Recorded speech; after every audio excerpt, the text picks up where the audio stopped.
Good afternoon, everyone. Thank you for joining us today. My name is McKay Allen. I'm the content manager at Log My Calls, and we're excited you're here. We're also excited to have Tim Ash. He's the CEO, as most of you know, of Site Tuners. He is a marketing expert. It's extraordinary, and we're thrilled to have him.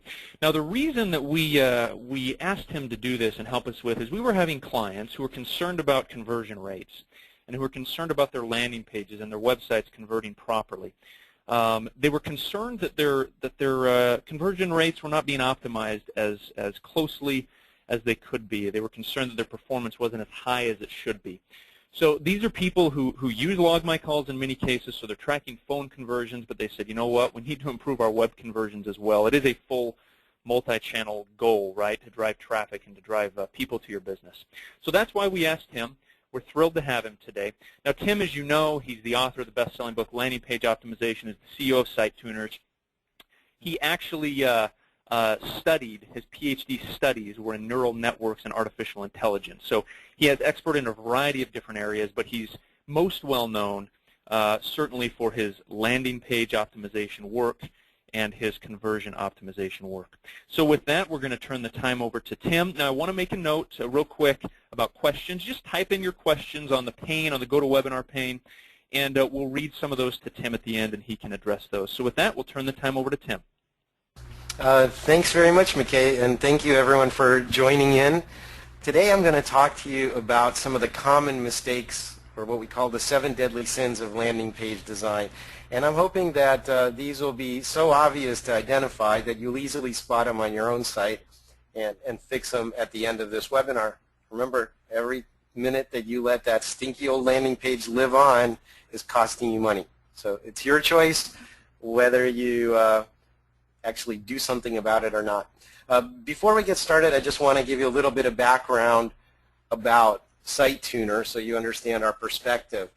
We are an agency that's focused exclusively on helping clients improve their conversion rates. And we do this in a number of ways.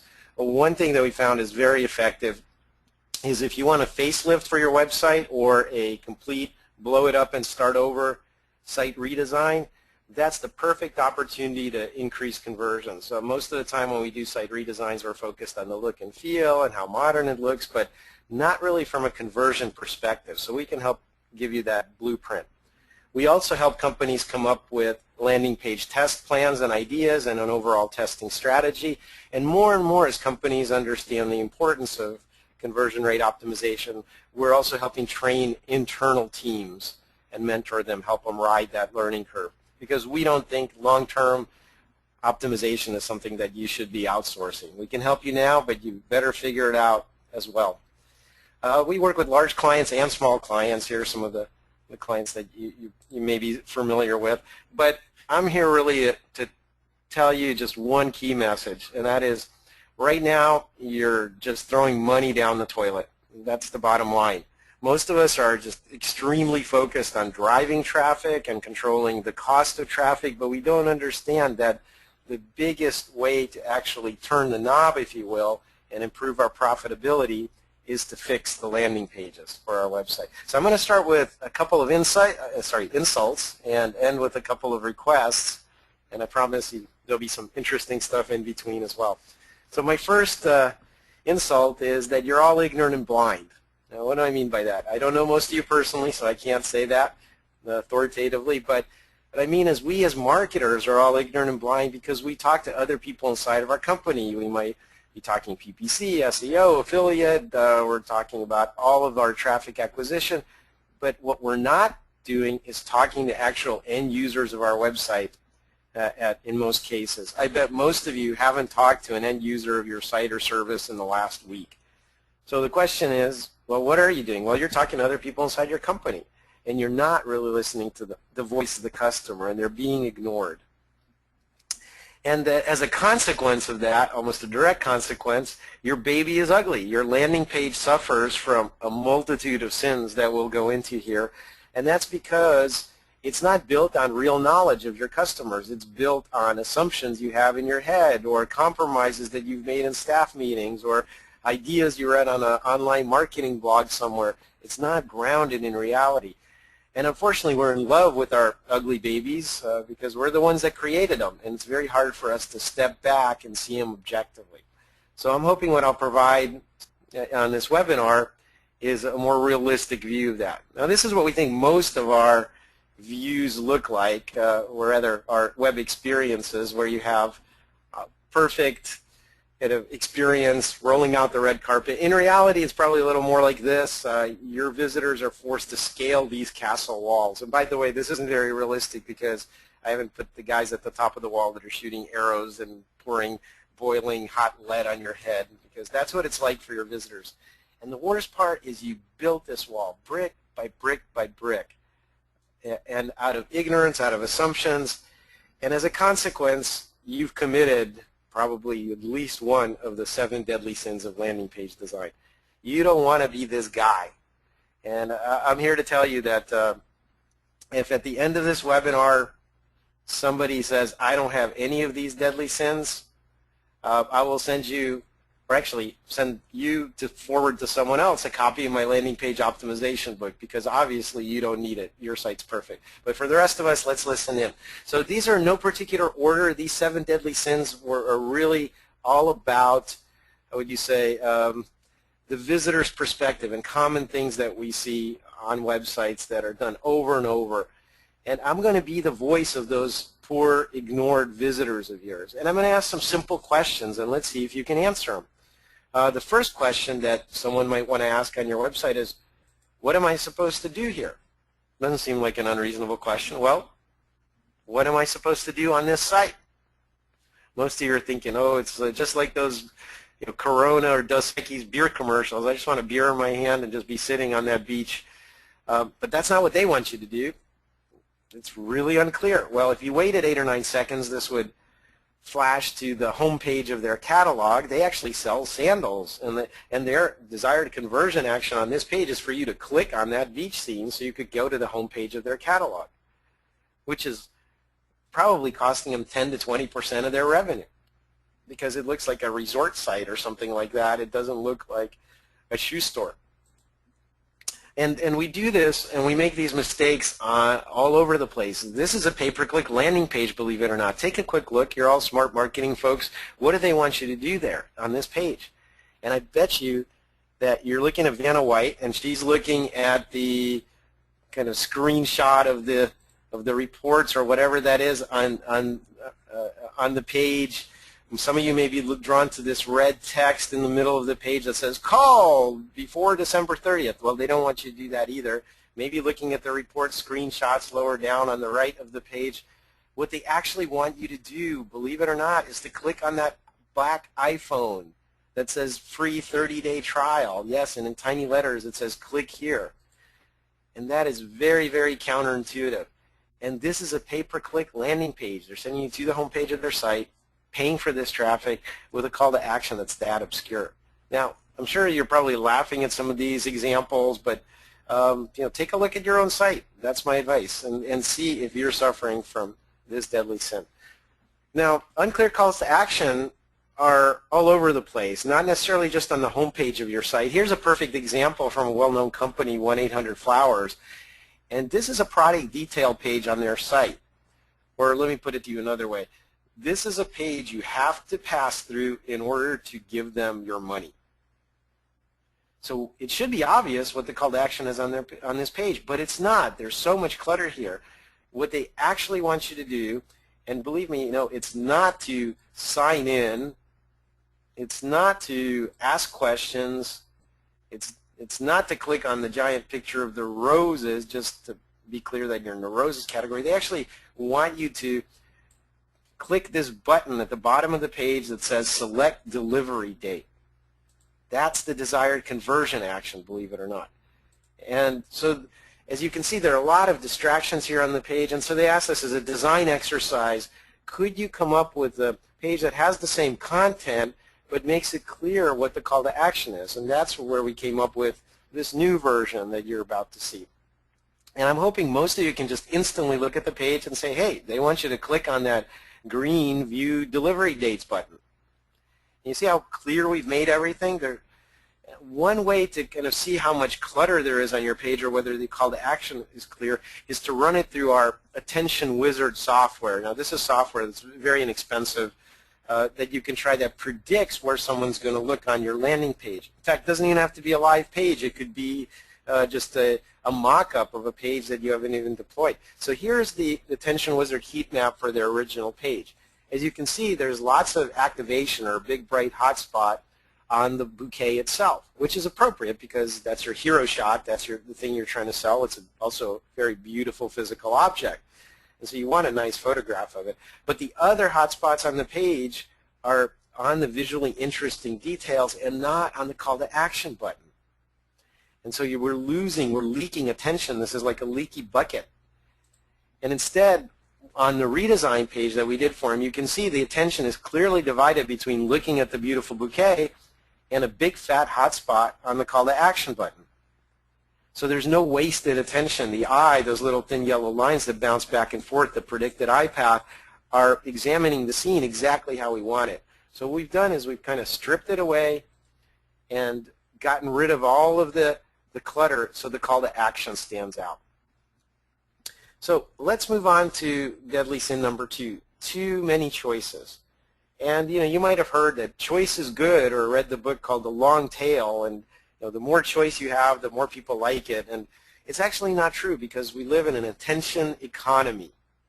And the one precious thing we have is our attention. So having choices, wrestling with choices is actually kind of painful. It makes us think.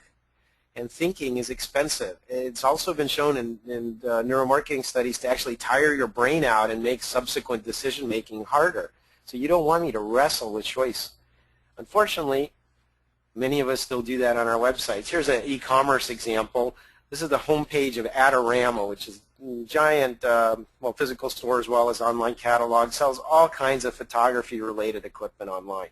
And they have a lot of choice on their site. What do they want you to do? Well, maybe it's to buy the walk stool that's in the middle of the page, or it's to click on the menu. There's probably a 12th item on the menu bar that says underwater over there on the left, or it's to click on one of these rotating banner ads polluting the right-hand side of their page. But this is actually my favorite. There's this article link here near the top center that says How to Master Dog Photography by Bowser. That's right, I came to that site to read that article. I don't know about you. Do you see kind of the thought process or lack thereof that goes into a site like that? Unfortunately, most websites, especially homepages, are designed by a committee, and there's just too many choices. Any one of these things might have seemed reasonable on the page, but folks, we did the counting for you so you wouldn't have to. There are 146 clickable links on that page. 146. What are you supposed to do? I'm kind of at a loss. So one of the things that we did was comparing them to their arch rival, I guess you could say, B&H Photo Video. And if you look at the middle of the page, if you look at the actual body of the page, you're going to see that they've reduced this huge choice down to essentially 12 images. So if I ask you, hey, do these guys sell digital cameras? You'd say, yeah, obviously they do. And if I asked you, do they sell flat screen TVs? Well, that would be pretty easy to figure out too. There it is. And so what they're doing is just using these pictures and anchoring them, anchoring your visual system to these fewer choices. In other words, you don't have to get me individual products on the home page. You have to get me off the home page, moving in the right direction, following an information set so I can find what I want. And they've done a really good job of taking probably the 100,000 items they sell and reducing it down to 12 choices. They've also done a great job making category-level images, so I won't confuse them with individual items. Each one is a composite of at least 2 products or items that show the diversity of stuff in that category and lets my eye just anchor on that part of the page, because we process images about 400 to 500 times faster than letters. And it's a very powerful way to just kind of get me to look somewhere and to safely ignore the rest of the page without feeling like I'm going to miss anything. So get rid of too much choice. Limit choice. This next thing I'm going to talk about is actually a very, very common one, and that is asking for too much information. Now, I'm sure in the normal face-to-face relationships, you're all very polite people, and you carry on with this normal kind of behavior that's expected and the social norms. You say hello, you introduce yourself. You don't say, hey, if I walked into your e-commerce store, may I hold your credit card while you shop? Because that would be rude and out of order. Or, if you met someone in person, at a bar or something, you'd never say, can I have your phone number? 2 minutes after meeting them, that would be out of order. And it's inappropriate. It's too much information too early in the process without the trust being there.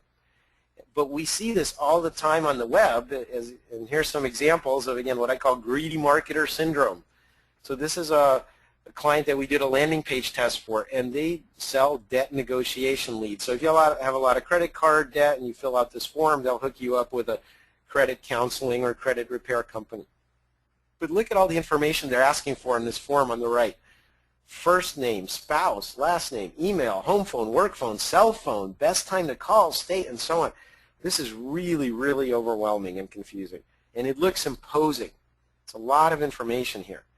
And instead, we ran a test form, and we said to them, what do you actually do with this form when someone fills it out? And their answer was very revealing, and that is, they said, look, we call these people. We qualify every lead, because if we sold junk leads to our customers, we'd be out of business very soon. So we said, okay, what's the minimum of information that you need in order to know whether I'm a worthwhile person to talk to on the phone? And that's what ended up on the winning page of our test here. As you can see in the form section, it asks for first, last, email, phone. That's just contact methods.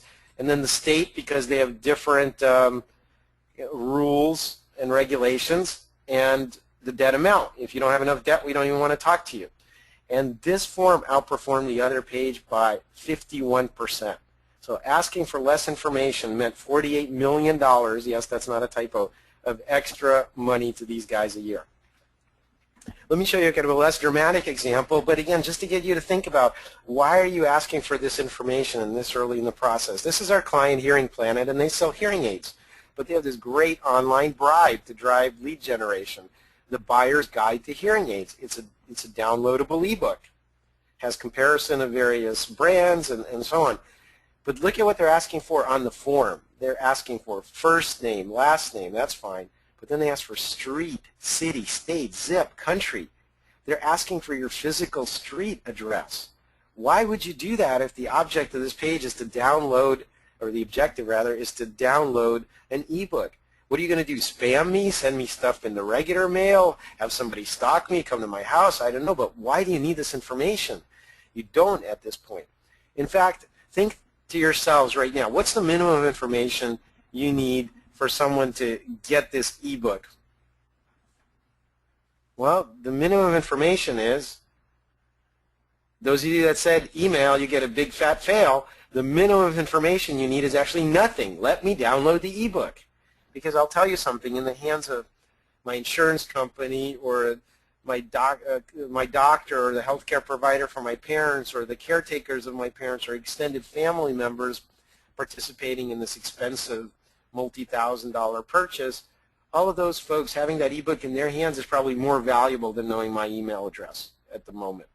So you haven't really lost anything except a sense of control. You can still have a nicely formatted ebook that shows thought leadership, and then in the very back page, a call to action, schedule your free hearing test, put in your zip code, and that takes them to a landing page. That would be appropriate. That would be in line. You need my zip code because you need to find the closest location. But asking for all that stuff up front isn't necessarily appropriate. In fact, it's definitely not. So, well, we couldn't actually convince them to strip that all away and to just let you download the ebook. But they said, okay, we'll get rid of the street address. And actually, we're very glad when they did, because after they did that and made the short form appear a lot shorter and less imposing, they got a 17% lift. Very easy fix. Don't ask for something you don't need. All right, let's move on to deadly sin number 4, and that is having too much text. Now, I don't know about you, but the place I like to read novels is not in front of a computer screen. Now, I'm sure, Apple's new iPad's got that wonderful Retina display, but still, it's not our normal experience, at least on a regular computer or laptop to sit there and read books. It's much lower resolution than print is, and it hurts our eyes, and nobody reads on the web, mainly because we're conditioned when we're looking at a web browser to scan for information. We have an infinite amount of information that we have access to and only finite time, very little time to find something.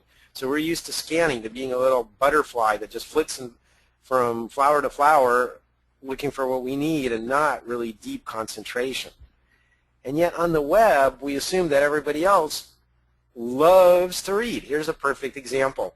Canyon tours. I was just yesterday I was at a conference in Las Vegas, and they have these great tours of the Grand Canyon. But look at this page. It starts off by saying, Canyon Tours offers 180 tours and activities at the Grand Canyon. Tours by bus, airplane, helicopter, jeep, raft, SUV, van, blah, blah, blah. You know, ride on the back of a Native American. I don't know. I mean, it's just a lot of options. The point is, none of you are probably reading that text.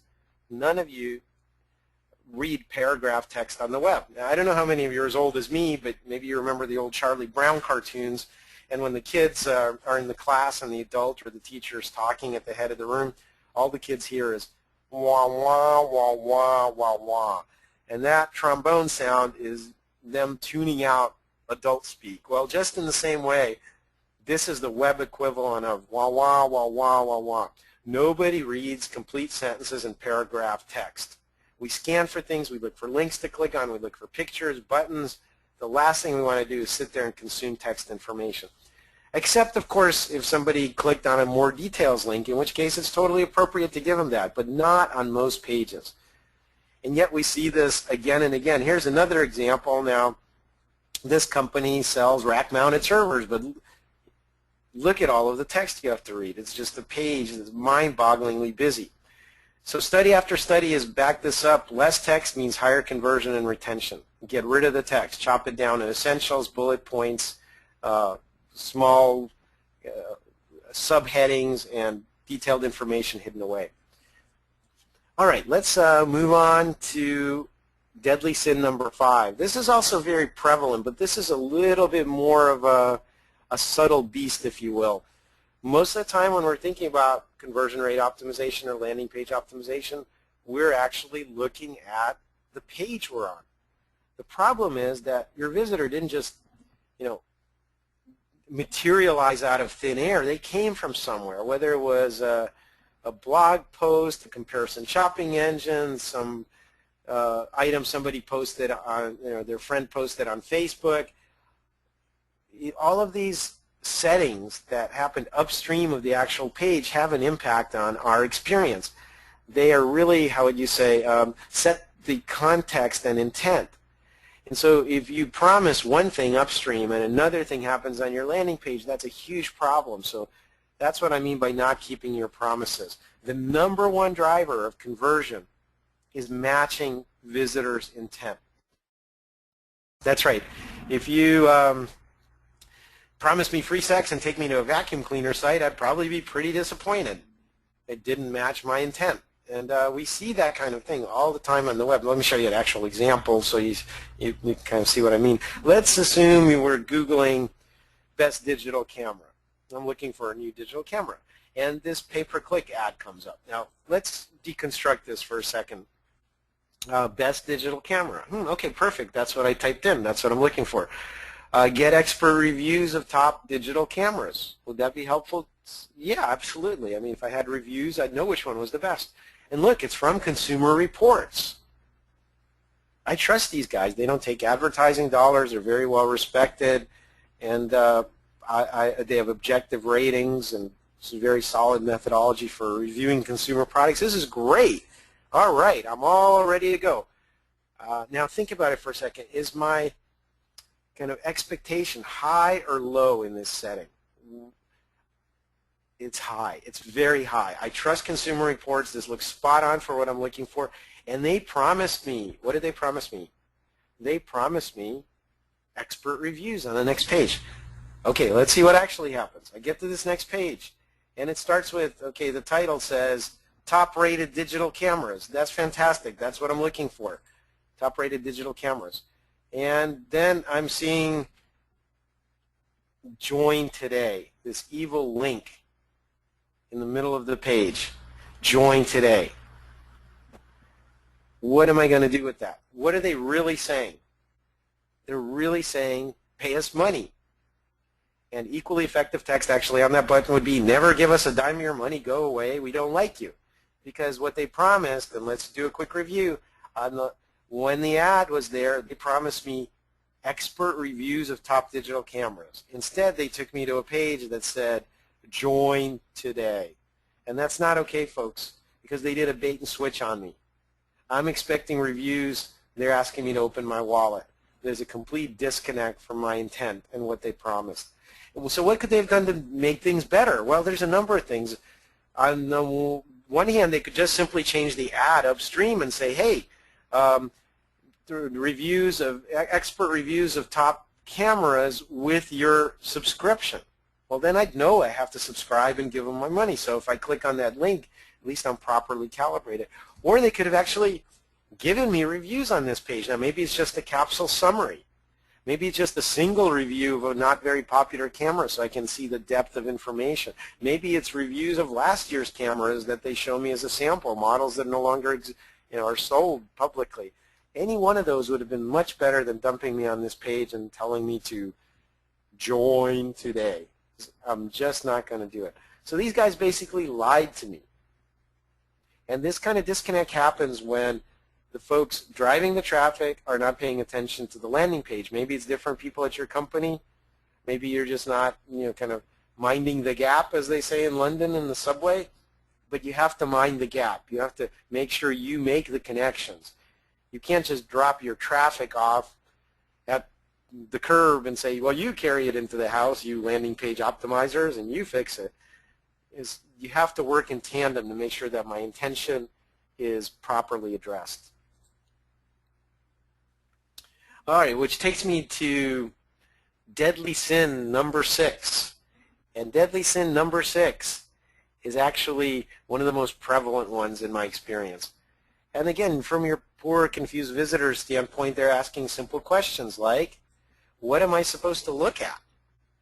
Seems like an easy question, unless you get to a page like this. Welcome to New York Barbells. Barbells, anyone? I mean, this page is just an explosion of colors and background colors and crazy fonts and pictures. By the way, you're not getting the full flavor of it because near the middle in reverse yellow text it says driving directions, and that's actually blinking on and off. Of course, that's the most important thing on the page, obviously, because it's got motion associated with it. Now, normally I would rip into the graphic designers for decorating the page, but now that I look at this page, it seems to me like probably no graphic designers were involved in its creation, so I can't pick on them. But you don't want a page that screams so loudly that you don't know what to do. It's just the whole thing is one giant visual distraction. This is the visual equivalent of somebody shooting you in the face with an Uzi submachine gun. It makes you just want to hit the back button and run away.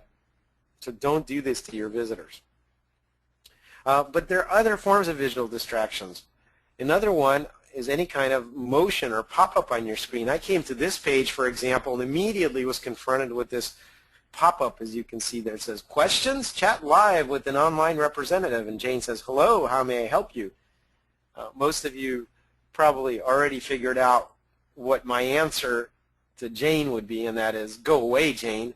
But unfortunately, folks, it wasn't that easy because that pop-up box appeared on the very left of my monitor. And as I tried to click the little no thanks X near the bottom right of it in the little gray zone, it moved from the left to the right. It moved across the screen, and when it hit the right edge, it actually stopped there and bounced and went back to the left. And I finally caught up with it somewhere on the return trip and was able to click the little X no thanks button. But boy, it wasn't easy chasing that down. So my question for you is, who thinks that's a good user experience? I just showed up on the page. How do I know if I have any questions? I haven't even had a chance to read one word of it or look at it. And you interrupted me on the way in with this annoying, quote-unquote, helpful banner. And by the way, if I did need help on your page, is anyone really, really confused by the fact that there's this, the typical pretty model with her hair slicked back and a boom mic in front of her? I mean, we know that stands for chat or a call or something like that. But if I was on the page and I was still confused, I don't think that's too subtle. I'm going to definitely look at that. And so you don't need the interruption.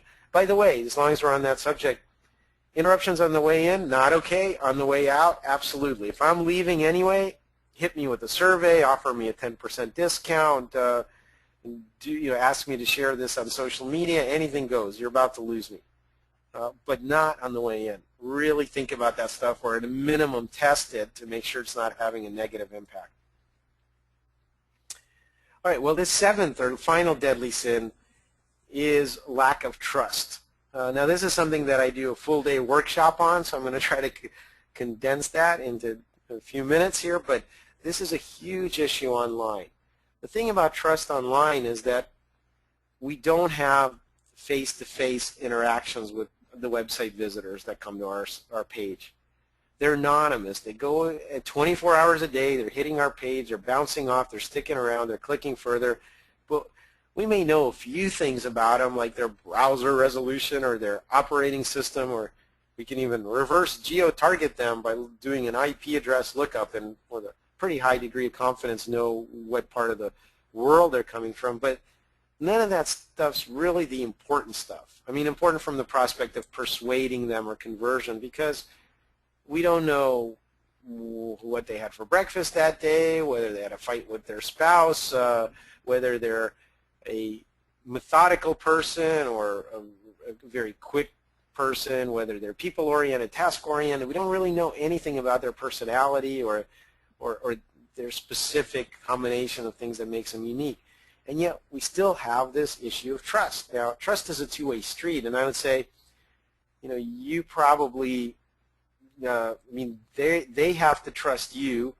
You obviously don't have to trust them because they're on your site. So the question is, how are you going to establish trust if you don't know anything about them? It's really tough because you have to do it very quickly, and you have to do it anonymously. So it has to be on the page. It has to be visual, an instantaneous experience. So here's an example of how not to do it. Now, this is an e-commerce site called Smart Bargains, and I drew the scroll bar on a pretty big monitor in which you'd see above the fold. Now, at the bottom in the highlighted area, you can see they have some great trust symbols. Well, they're members of the Better Business Bureau Online. They are top rated on BizRate and shopping.com. They accept Visa. They ship by UPS. That's all great stuff. Those are all very good trust marks. The problem is their placement on the page. The problem is only 10 to 15% will actually find that. They'll scroll down to the bottom and see those trust marks. Or let me put it to you another way. Over 85% of your website visitors will not see those trust marks. And that's a shame because they're powerful, and they've been shown in test after test that we've done to increase conversion. And in many cases, you're probably paying for the right to use them, and yet you're hiding them below the fold. Let me show you kind of an extreme counterexample to that, and that would be with PetSmart. Now, what do you normally see in the upper left of a website when you get there? Well, normally, I think you would all agree, you normally see the logo, and the logo helps you anchor the experience and establish where you are and to kind of give you an orientation. And these guys put the hacker safe seal in the upper left. Now, this is now called McAfee Secure. This was back before they bought them. Of course, to compensate for that, they jumbo-sized their logo and put it in the center of their header, but you instantly, before you even experience the rest of the page or read it, get this two-part kind of orientation, which is we're safe to shop with or PetSmart. In other words, they're so proud of their transactional trust that they're putting it ahead of their brand. That's a pretty bold statement. Now, they don't have that on their site right now, but I applaud the direction they were moving and experimenting with this kind of notion of putting the trust symbols prominently on the site where they do you the most good. And then there are folks that don't use any trust symbols. Now, I like to pick on these guys, but mainly because in 4 years since I first started publicly talking about this as an example, they have not updated their homepage. If you go to rickjonespianos.com, you'll still see something like this page. Now, let me ask you a simple question. Would you buy a grand piano from these guys? Because that's what they sell. And most of you are just probably laughing right now. course you wouldn't. I mean, this site looks like a time warp back to 1995, shortly after Al Gore invented the interwebs. I mean, this thing just is awful production quality, basic links, disgusting in terms of its fit and finish. Actually, my favorite part of this site are the two home buttons. It's almost like the shift keys on a computer. You need one on both sides. There's no place like home. There's no place like home. But this site basically completely undercuts the perception of this company as a quality company. And there's not in a million years would you consider buying a grand piano from them. And it's unfortunate because they're established, they have great customer service, they're service authorized kind of resellers for all the major piano brands, and been around for 25 years, but you just can't get past the look and feel. You can't get past how cheesy the site is. Now let me show you, those are a couple of negative examples. Let me show you examples of how to properly do this. One way to use trust is to use trust marks in the form of your client logos if you're a business to business. Because making business decisions is all about covering your butt. There was that old saying that you never get fired for buying IBM. Well, because IBM was reliable. It might be super overpriced, but it was reliable. And so, your boss said, well, why'd you do that? Well, you said, well, it's IBM. How can we go wrong with that? And in much the same way, all the business decisions are made about avoiding, on the basis of avoiding risk. The quickest shortcut to that is to say, look, these guys work with a lot of other companies and they've had a good outcome. So this is a lead gen page, a pay-per-click landing page for our client SF Video, and they have this instant quote form on the left of the page. But most of the page is taken up by client logos. And let's just play a little thought experiment here.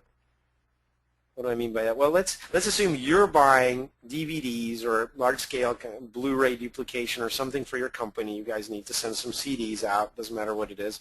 And you came to this page. I bet you your thought track is going something like this. Wow, this company works with Walmart and Nike and Microsoft and ABC and AT&T. I hope they'll take my little itty-bitty duplication job.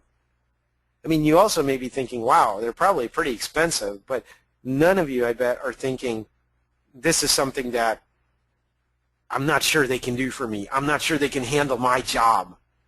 Because that's been addressed by the use of trust symbols in the form of the client logos. That doesn't just work in business to business, though. It also works in consumer applications. Another client of ours, Real Age, they have this very personal test called the Real Age test. Basically, they ask you a bunch of questions about your lifestyle, what you eat, whether you get enough sleep, whether you drink too much, and they come up with a real age score. In other words, how well you've maintained your body, not your chronological age, but your biological age. And this real age test is something that people have to give up a lot of personal information to complete. But we did a test where we added all of their media appearances to the page. And this winning page that you're seeing here, I've highlighted the media mentions on the left-hand side, resulted in 40% higher completion rate. That's right. Same audience showing up, 40% more fill out the quiz. Because, hey, you may not have heard of Real Age, but you've heard of CNN and New York Times and the Today Show and Good Morning America and so on. Those are media brands that have drummed their brands into our head for decades and spent hundreds of millions doing it. So it's kind of like a halo effect. You get the recognition or by association with them, and that makes you more trustworthy. So let me do a quick recap of the 7 deadly sins because I bet you weren't expecting this. We're going to have a pop quiz here in a minute. Here are the 7 deadly sins. Unclear call to action, too many choices, asking for too much information, too much text, not keeping your promises, visual distractions, and lack of trust. All right, here's the pop quiz portion. I'm going to show you another client of ours and case study what we did for them. And I want to see if you can spot the deadly sins on this page. Now, let me give you some quick background. This was a landing page that you're about to see for an in-house mailing campaign to their in-house list. And Credo Mobile is a progressive kind of company, cell phone company out of the Bay Area, which I guess is a bit redundant. But anyway, they help a lot of progressive charities and give money to them. But basically this was, as you can see, a little bit dated with the flip phone, but an offer for their list. Get this phone, switch your plan, we'll buy out your contract. And there are 4 deadly sins on this page. I'd like to see if you can spot them. All right, well, I can give you a little time to think about it, but I'll help you out here. The first is visual distractions. This is a very loud page. It's got bright orange in the middle. It has dark gray as a border, and you'll see why that's a problem in a minute. Another problem is too much text. Most of you probably didn't look in the lower right quadrant at that gray area, light gray area with all that text. Nobody read that text because people don't read, as I mentioned. Another is an unclear call to action. Now, some of you may argue with me on this, but I'd say that button isn't actually that clear of a call to action, and you'll see why I say that. But finally, the final missing piece of this is lack of trust. Who is Credo Mobile? Unless you've heard of them already, why would you think of switching your cell phone to them, and you don't know anything about them, you don't know anything about their phone quality or their network or anything like that. So 4 deadly sins on this one page. So we did what we call an express review for them. That's where we, via GoToMeeting, do a live interactive critique of their page, and subsequently did what we call an express fix or a mock-up along with their team, redesigning the page based on our kind of best practices that we've learned from hundreds and hundreds of tests.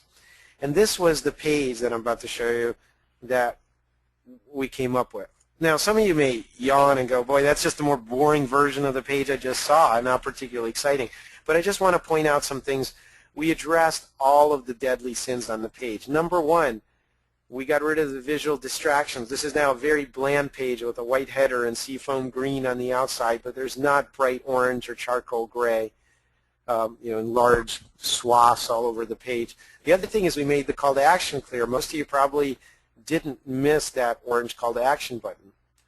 The third thing we did is we cut back on the text. We now have 4 bullet points, or 5, bullet points, and you got rid of that paragraph of text. And finally, we added trust to the page.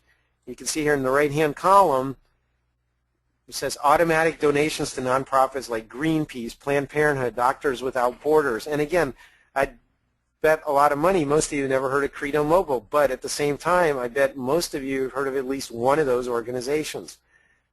And by the way, just a quick note here, notice how we made the Greenpeace at the top of the list a little darker and more contrasty. I'll come back to that and why that's important. So again, I've shown you the Attention Wizard heat maps earlier for the 1-800-FLOWER site. I'm going to do the same for the 2 pages that we just did. So here's their original page, and you can see the attention is going all over the place. And the hotspots are, the 2 biggest hotspots near the left-hand side are actually an empty space.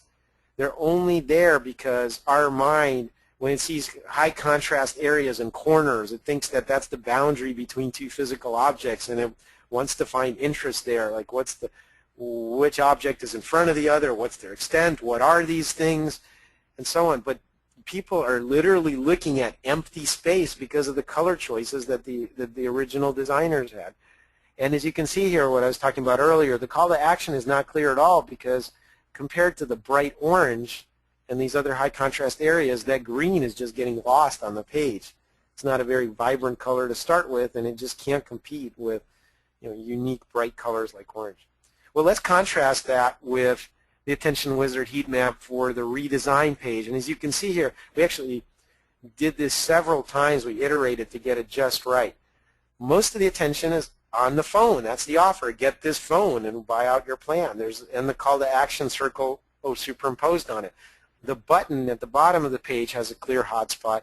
And as you can see, and this is what I was mentioning earlier, the Greenpeace logo was a tad heavier and darker, more contrasty, but we played with it so your eye would go right to the head of that list. And there's your trust elements. So you're going to notice them. Now, notice we didn't beat you over the head with them. We're not putting them there in their full color glory or putting them in a rotating banner or anything like that. That would be too much attention, but we made sure that we subtly drew your eye over to the right of the page and you at least experience that stuff. It's almost subliminal. So take a guess, write down if you will, what do you think the difference was in the performance of these 2 pages? We ran them head to head, did a drop to the email list. and we saw a difference. So how much better do you think the new page was than the original? Let's see. I'm going to give, let's answer this actually in the Q&A window. Go ahead and type in the percentage improvement you think this new page is doing. And if you, the closest one to the actual number, I'll send them a signed copy of my book. How about that? Hopefully that's an incentive.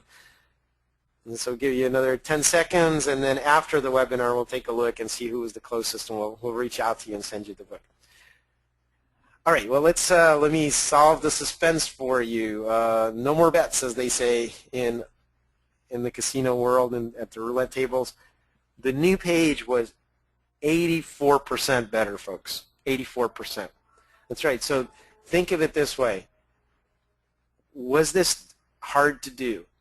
No. We took an inventory of the 7 deadly sins. We found 4 clear ones. We corrected them. None of this stuff was rocket science or rocket surgery, as Steve Krug puts it. It was fairly straightforward to do, and yet we got this huge lift, 84% higher conversion, and you can do the same.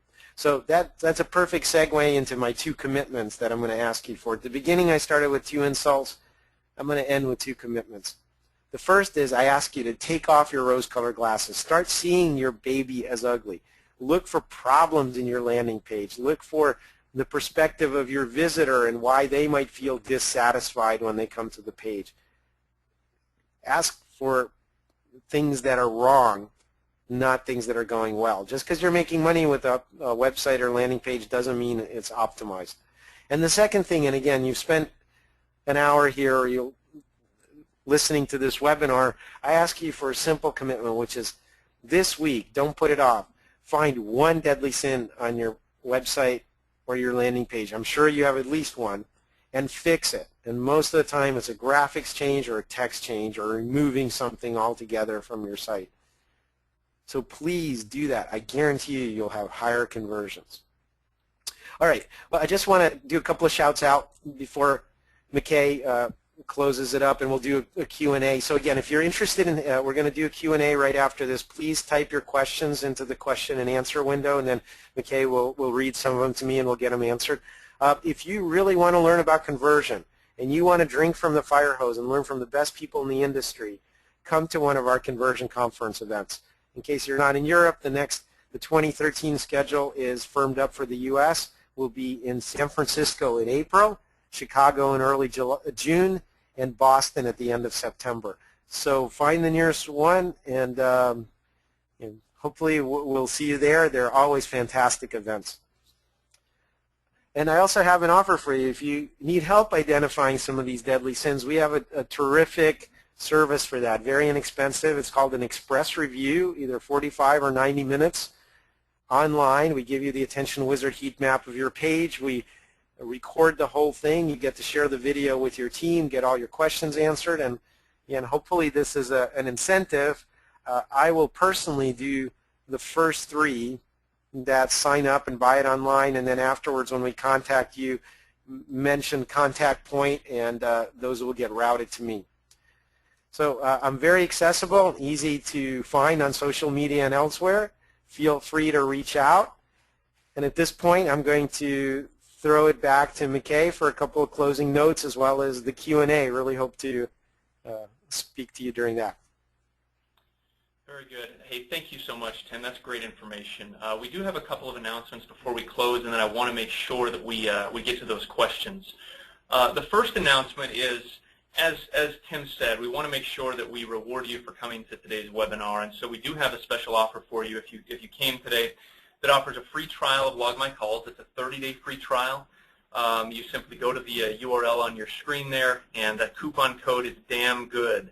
Our little mascot here is a friendly beaver, and so damn good. Let's see if that works.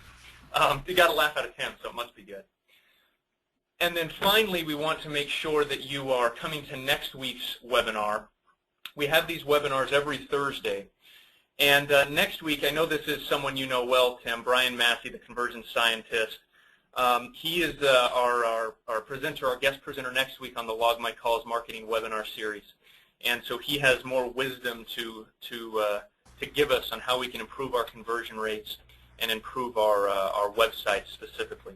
Yeah, so and we're Brian excited to have just Brian. Yep, yeah, go ahead, just Tim. he noted at our Florida Conversion Conference event and has been the top-rated presenter at the conference. So definitely tune in for that one. Yeah, Brian's very good, and Tim, that's great information today. And I will give a shout out too to the Conversion Conference show. Tim hosted that in Fort Lauderdale just a couple weeks ago, and our CEO actually spoke down there as well, and he had just nothing but great things to say about the show. So that's compliments to Tim and his team there. So with that, with these two offers in mind, please sign up for the free trial, and then also remember this webinar next week. With that, I want to open it up to a couple of questions. One of the ones we've been getting a lot is, what about secondary offers on landing pages, Tim? You mentioned have a clear call to action. One of the things that we actually do on a couple of our pages and we're getting questions about is, okay, maybe you offer a demo of a site or a product, and then maybe at the bottom of the page you have one button for a lower friction offer perhaps. Do you recommend that, or is that a bad thing to do? No, absolutely not. I mean, you can have multiple goals on the page. I wouldn't suggest going beyond 3 or 4 perhaps, because that's all people can consider in parallel. But it's absolutely appropriate to have different calls to action for different stages in the process. I wouldn't think of it as a lightweight offer and a heavyweight offer, but rather as a, where are you in the sales funnel? Early on, you might get an ebook download and an email grab. Late stage people, you might ask for a contact us form fill or a phone call. And those are perfectly appropriate. I think you should just make it clear who it's for. For example, researching this area, download our ebook, give us your email. Ready to get started, that's when the contact us form comes in. The key thing is appropriate visual prioritization. Somebody should be clear about what your intended primary call to action is on the page and what's secondary by the amount of visual emphasis and screen real estate and position that you give it. Okay, that makes a lot of sense. The other question that we're seeing is we have someone asking, okay, look, I understand what you're saying about the pop-ups, the little chat box, but this person says my manager says that it brings user engagement when that little chat box hits. How do you balance that? Because it is, as you said, sort of annoying when it follows you around the page, but would you agree with that manager that it does spur user engagement? How should this person handle that? Well, okay. Well, the main point, I guess, is don't argue with your manager. Say, hey, that's a great point. We should test it, see which one's more effective. That's the argument ender. If you have enough data rate and traffic, you should just try it with and without in parallel, of course, not one after another, but at random show people one with the chat box and one without, see which one performs better.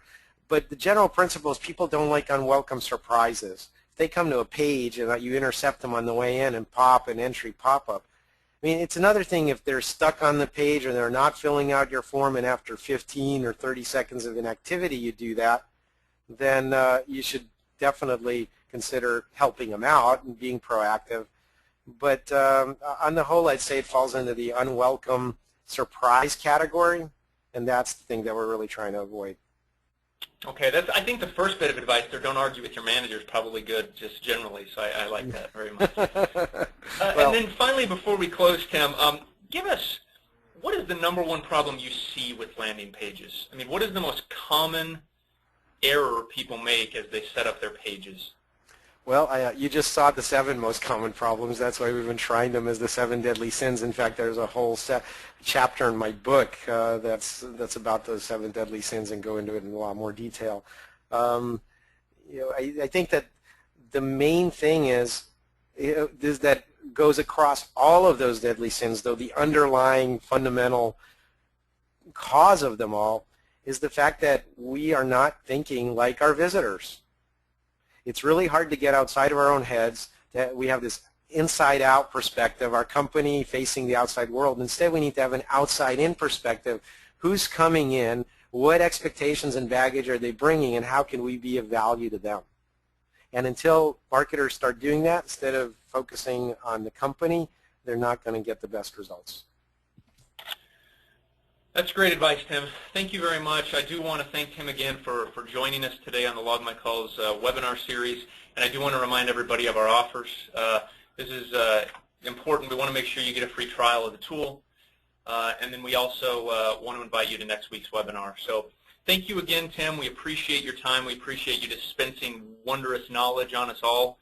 So let's go out and make our baby prettier, I guess, if our baby's ugly now. That's right. Just fix one deadly sin. That's all I ask. Great. Tim, thank you so much. We appreciate it, and thank you, everyone, for joining us. Please join us again next Thursday.